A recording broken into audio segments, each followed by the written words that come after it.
اللهم محمد في جميع أفعاله ومحمد اللهم صل عليه مع صحبه وآله. أما بعد، رسول صلى الله عليه وآله وسلم د سیرت 24مه برخه. په تیره برخه کې مو دا بیان کوي چې نبی علیه الصلاة والسلام مبارک ته چې کوم حالات پیښېدل په هغو ټولو کې کفارو د ده داسې تصدیق کوي چې د هغه تصدیق نمونه بل ځای نه معلومیږي. نو چې کفارو او دشمنانو د نبی علیه الصلاة والسلام دومره تصدیق کوي، نو دوستان او اصحاب کرام به څونه تصدیق کوي. دغه تصدیق د رسول صلی الله علیه وسلم او د هغه رښتینی قیادت د صحابه کرامو دپاره د دې ذریعه وګرځېدله چې پر دا مشکلاتو او پر دا سختیو باندې دوی ته صبر او استقامت او مقاومت ورکړي. نو د هغو څخه یوه ورځ رسول صلی الله علیه وسلم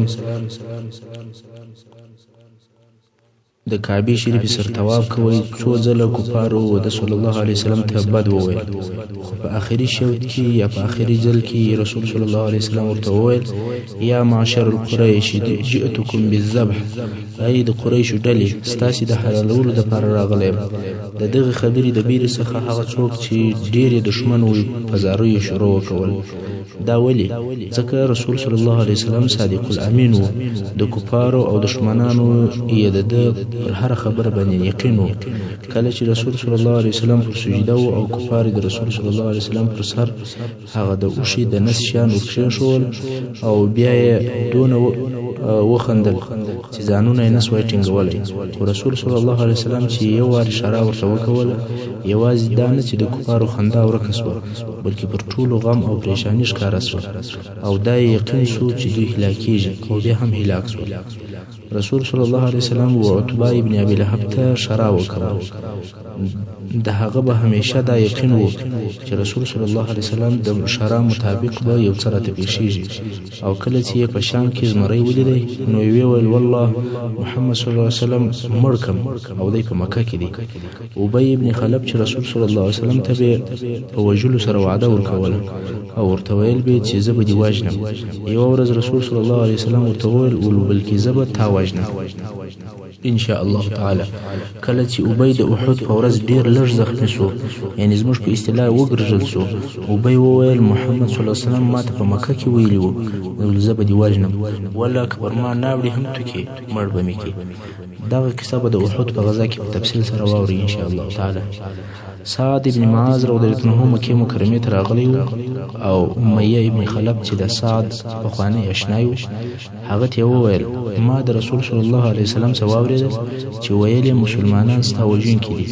امیه ابن خلب ډېر وبېرېدی او د ځان سره دا عهد وکړي چې هیڅ کله به د مکې مکرمې څخه نه وځم. خو کله چې ابو جهل د بدر په ورځ ورته رالی او ورته ویل ځان تیار کړه چې جنګ ته ځو، نو د په مکه مکرمه کې هغه تر ټولو ښه اوښ رانیوی. دا د دې دپاره چې پر هغه باندې وتښتېږي. ښځې ورته وویل: یا ابا سفیان، هغه خبره دې هېره سوه چې یسربي اشنای دي، یعنې سعد ابن معاذ درته کړې وه. امیه ابن خلب ورته وویل: یا والله نه مې ده هېره، زه نه غواړم چې د دوی سره ووځم. دا د رسول صلی الله علیه وسلم د دشمنانو او د منکرانو حال و، مګر ملګري او اصحاب کرام و هغو ته داسې وو لکه روح په بدن کې، د هغو په زړو کې او په سترګو کې د رسول صلی الله علیه وسلم ځای او احترام خپل قرار نیولی و. هغه صادقه محبت چې د صحابه کرامو سره و، رسول صلی الله علیه وسلم ته دا صحابه کرام داسې ورپورې وهل لکه اوبه چې د لوړې څخه کښتې ته ورپورې وهل کېږي، او زړونه رسول صلی الله علیه وسلم ته دا محبت داسې ورکشول لکه اوسپنه چې مغناطیس او یا اندروبا ورکشوي. د دغه حب او محبت ښکاره اثر دا و چې اصحاب کرام په دې راضي ول چې د دوی غاړې دې ووهل شي او د رسول صلی الله علیه وسلم دې یو نوک هم نه وګرځل شي او نه دې یو زوز په جګ شي. د مثال په قسم دغه یوه قصه واورئ. یوه ورځ مشرکانو پر رسول صلی الله علیه وسلم باندې راټول شول، یوه دې خوا او بلې خوا ته پورې وهئ، سوکانه او په چپلخو باندې رسول صلی الله علیه وسلم وایي. په دې وخت کې یو نفر و ابوبکر صدیق رضی الله عنه ته ورنارې کړل چې هله ملګري ته دې ځان ورسوه. ابوبکر صدیق رضی الله عنه هم په تلوار سره هلته ورغلی، یوه او بل طرف ته خلک سره پورې وهي. څو ځان یې رسول صلی الله علیه وسلم ته ورسوي. مشرکانو چې کله دا حال ولیدی نو رسول صلی الله علیه وسلم پرېښوی او پر ابوبکر صدیق رضی الله عنه باندې راواچوي. ابوبکر صدیق رضی الله عنه د کفارو د طرفه ډیر سخت ووهل شو، خلک پکښې غورځي، خو په دې حال کې عتبه ابن ربیعه ورنږدې شو او د ابوبکر صدیق رضی الله عنه پر سینه باندې کښېنستی او خپله چوټه یې ورته ونیوله، پر مخ یې وی، مخ یې تر داسې اندازې وپړسېدی چې پزه یې په مخ کې نه معلومېدله. د هغه وخت چوټې وې چې د میخو به ډکې وې او هره یوه یې 2 کیلو وه، تر څو چې ابوبکر صدیق رضی الله عنه بېهوشه شو او بېسده پروت و. بیا نو د بنو تیم چې د ابوبکر رضی الله عنه قبیله وه، ابوبکر رضی الله عنه یې په یو پټو کې واخیستی او د ده رضی الله عنه کور ته یې یوړ او د ده په مرګ کې هېچا شک نه کوی. خو ده رضی الله عنه د ورځې په اخر کې خبرې وکړې او اوله خبره یې دا وه رسول صلی الله علیه وسلم څنګه دی. حاضرو کسانو خبره واړول او بیا یې د ده و مور ته چې ام الخیر ورته ویل کېده و هغه ته ور ولاړ شول، ول د خوړو یا د څښلو یو شی ورکړه. مور چې ورته راله او ورسره یوازې شوه. ابوبکر صدیق رضی الله عنه دغه وایي رسول صلی الله علیه وسلم څنګه دی او څه یې وکړل. مور یې وویل والله ستا په صاحب او ملګري نه یم خبر. ابوبکر رضی الله عنه وویل و ام الجمیل بنت خطاب ته ورسه او د رسول صلی الله علیه وسلم د حال پوښتنه دې وکړه. د ابوبکر مور ام جمیل ته ورله او ورته ویل چې ابوبکر د محمد ابن عبدالله صلی الله علیه وسلم د حال پوښتنه درڅخه کوي. ام جمیل وویل ول نه ابوبکر پیژنم نه محمد ابن عبدالله پیژنم، او که دې خوښه وي چې ستا زوی ته درسره ولاړ سم ولاړ بسه. د ابوبکر مور ورته وویل هو راځه. نو ام جمیل چې فاطمه بنت الخطاب و او د عمر رضی الله عنه خور ده او د اسلام کیسه یې د مخه تېره شوه. د ابوبکر رضی الله عنه د مور سره ابوبکر رضی الله عنه ته راله، ویل دل چې ابوبکر ټپي او زخمي پروت دی او دا ورنږدې شوه او په چیغو سره یې نارې کړل والله هغه قوم چې ستا سره یې دا کار کړی دی هغه د فسق او د کفر اهل دی او زه امید لرم چې الله به ستا بدله او انتقام د هغو څه واخلي. ابوبکر رضی الله عنه وویل د رسول صلی الله علیه وسلم څه حال دی او څنګه دی. ام جمیل وویل دغه ستا مور یې اوري. ابوبکر وویل پروا نه لري دا زما مور ده. ام جمیل وویل هغه جوړ او روغ دی. بیا ابوبکر وویل ول چیرې دی. ام جمیل ورته وویل د ابن ارقم په کور کې دی.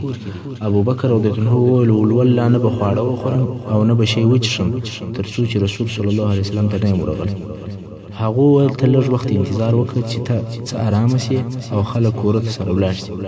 ام جمیل وایي پس له څه وخت څخه چې خلک کوره ته ولاړل ابوبکر رضی الله عنه په داسې حال کې د کوره سره راویستی چې زموږ په منځ کې او پر اوږو یې تکیه کړې وه او رسول صلی الله علیه وسلم ته مو وروستی. دغسې د حب او د فداکارۍ قصې به په دې سیرت کې ډېرې واوري، خاصتا هغه چې د احد په ورځ او نورې پېښ شوي دي. نو د دغسې محبوب رهبر او قائد دپاره به هم څوک قرباني نه ورکوي بلکې ورکوي. دریم هغه سبب چې د مسؤلیت احساس په صحابه کرامو کې پیدا کړی و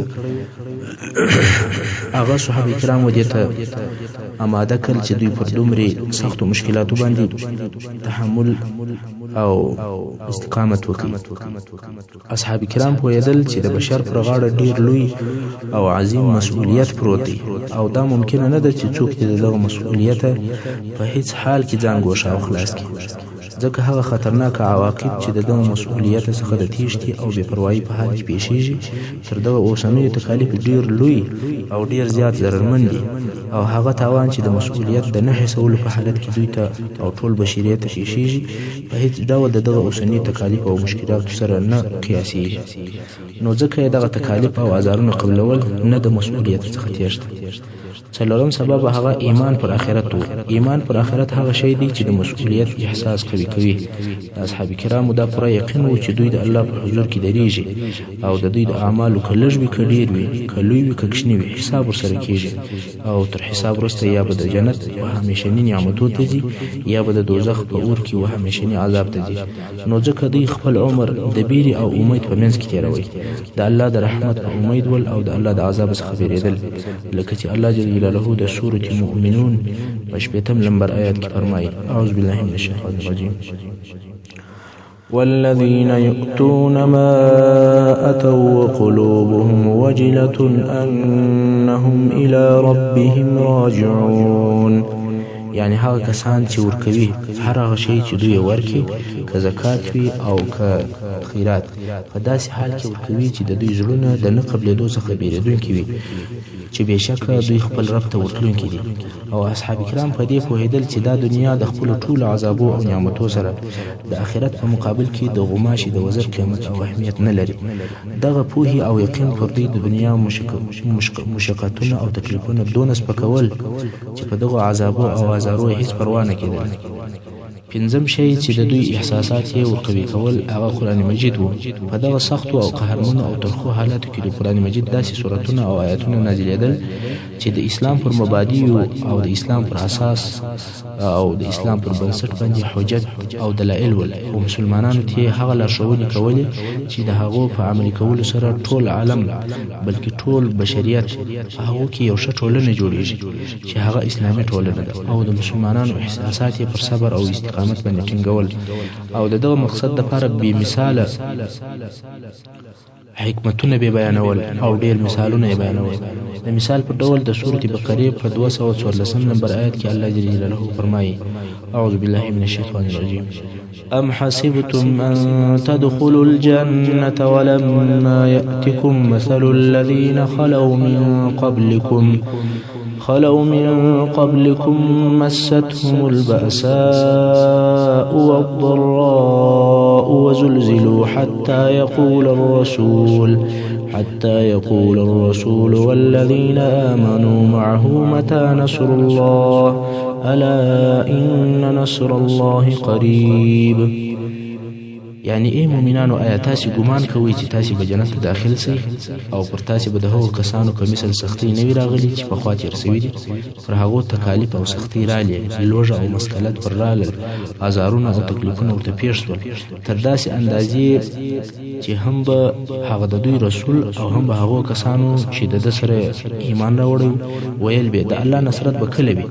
الله جل جلاله د دوی په جواب کې فرمایي: خبر اوسئ چې مؤمنانو ته د الله نصرت قریب او نږدې دی. دا و مسلمانانو ته اشاره وه چې آیا تاسې امید لرئ چې جنت ته داخل سئ؟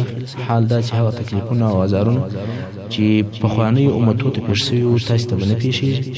او بیا هم الله جل جلاله فرمایي په سورة عنکبوت اول نمبر او دویم نمبر آیات کې: اعوذ بالله من الشیطان الرجیم. الف لام میم أحسب الناس أن يتركوا أن يقولوا آمنا وهم لا يفتنون. آیا خلک داسې ګمان کوي چې دوی به پر دغه پرېښودل سي چې ووایي موږ ایمان راوړی دي او دوی د امتحان نه کړل سي؟ ولقد فتنا الذين من قبلهم فليعلمن الله الذين صدقوا وليعلمن الكاذبين.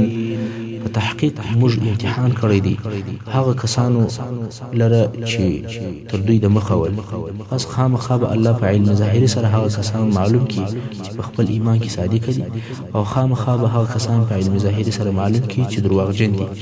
دا قرآني آیاتونه او مفاهیم مسلمانان بل عالم ته نقلول، د کون او کائناتو مشاهد یې پلیدل، د الله د ربوبیت جمال او د الوهیت کمال یې پلیدی، د الهي رحمت او مهربانیو آثار یې پلیدل، د جنت هغه نعمتونه یې ورته بیانول چې د هغو د حاصلولو لپاره هیڅ تکلیف نه معلومېدی.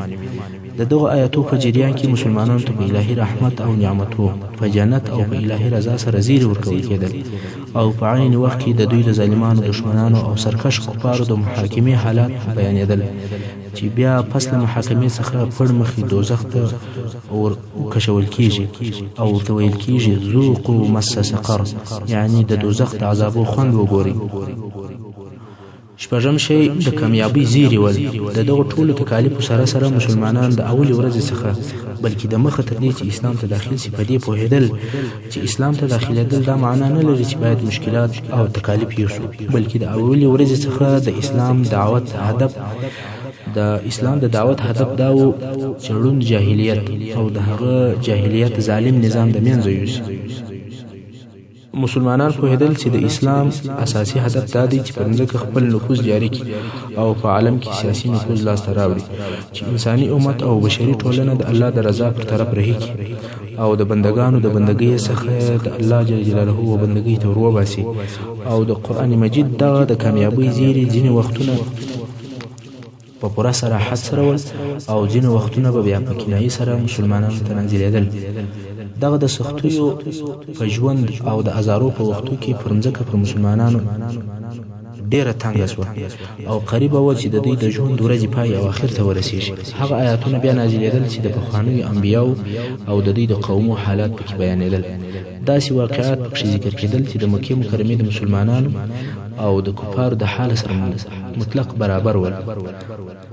او بیا په دغو آیاتو کې د کفارو او ظالمانو د هلاک حالات بیانېدل او دا پکې بیانېدل چې مځکه به بیرته د الله صالح بندګانو ته په میراث ورپاتې کېږي. نو په دغو کیسو کې دې ته واضحه اشارې وې چې د مکې مکرمې کفار په راتلونکي وخت کې ناکامه کېږي، مسلمانان او اسلامي دعوت کامیابه کېږي. بیا هم په دغو وختو کې داسې صریح آیاتونه نازل شوه چې مسلمانانو ته د بیرې او په دې مشکل حالت کې د کامیابی او د غلبې زیری ورکول، لکه څنګه چې الله جل جلاله په سورة الصافات 101 نمبر آیات کې فرمایي: أعوذ بالله من الشيطان الرجيم ولقد سبقت كلمتنا لعبادنا المرسلين. یعنی په خواله زموږ د بندگانو رسولانو د پاره زموږ حکم صادر شوی و.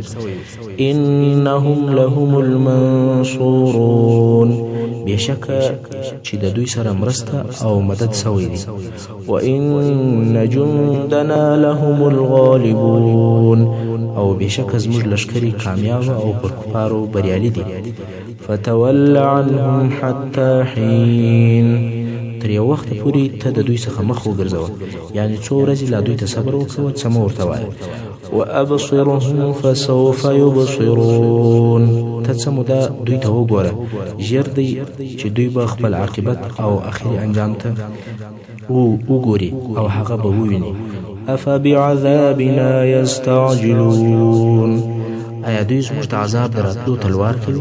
فاذا نزل بساحتهم فساء صباح المنذرين، پس کله چې د دوی پر غولي یا میدان باندې عذاب نازل سي، بد به وي سهار یا ورځ د دغه بیرولسو خلکو. او بیا رب جل جلاله په سورة القمر 45 نمبر آیات کې فرمایي: سيهزم الجمع ويولون الدبر، یعنی ژر ده چې د دغو کفارو ډله او ټولۍ به ماته سي او دوی به په جنګ کې مسلمانانو ته خپلې شاوې ور وګرځي، یعنی زغلي به او تښتي به. همدارنګه رب جل جلاله د هغه مهاجر مسلمانانو په باره کې چې حبشې ته هجرت کړی و، د هغو په باره کې فرمایي په سورة النحل 41 نمبر آیات کې: اعوذ بالله من الشیطان الرجیم والذين هاجروا في الله من بعد ما ظلموا لنبوئنهم في الدنيا حسنة ولأجر الآخرة أكبر لو كانوا يعلمون.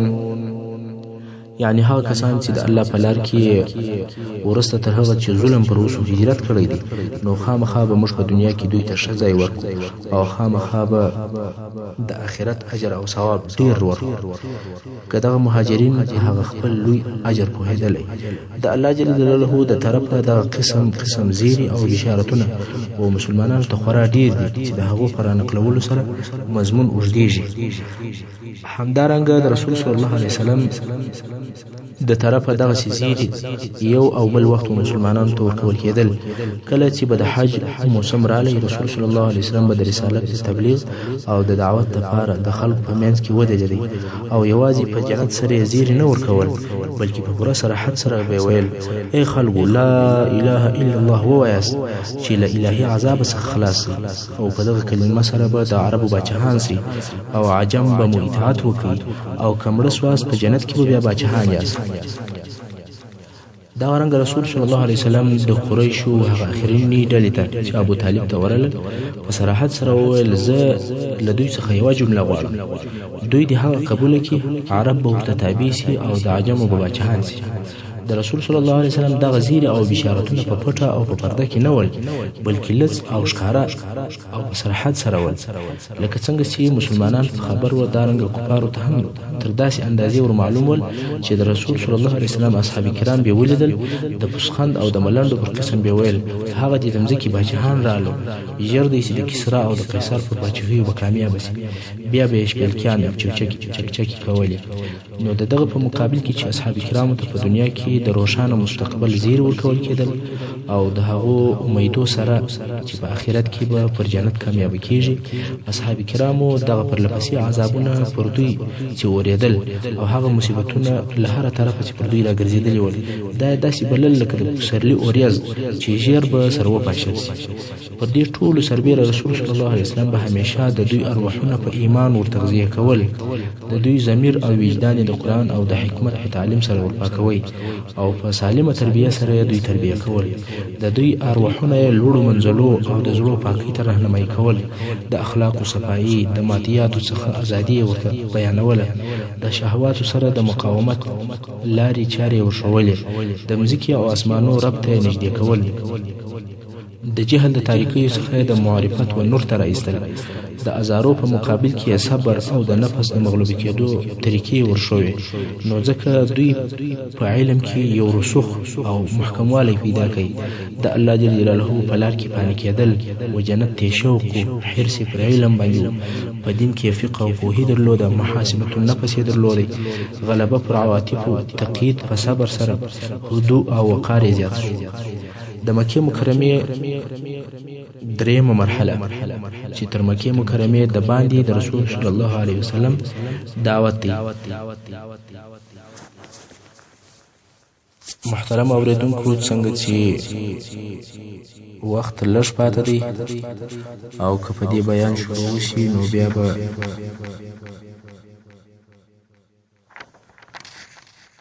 د قصې په مابینځ کې